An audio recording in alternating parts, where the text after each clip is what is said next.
blessing from above. Her type will not there for marketing.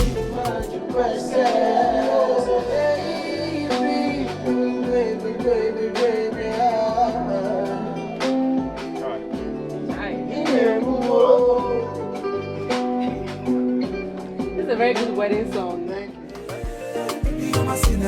You.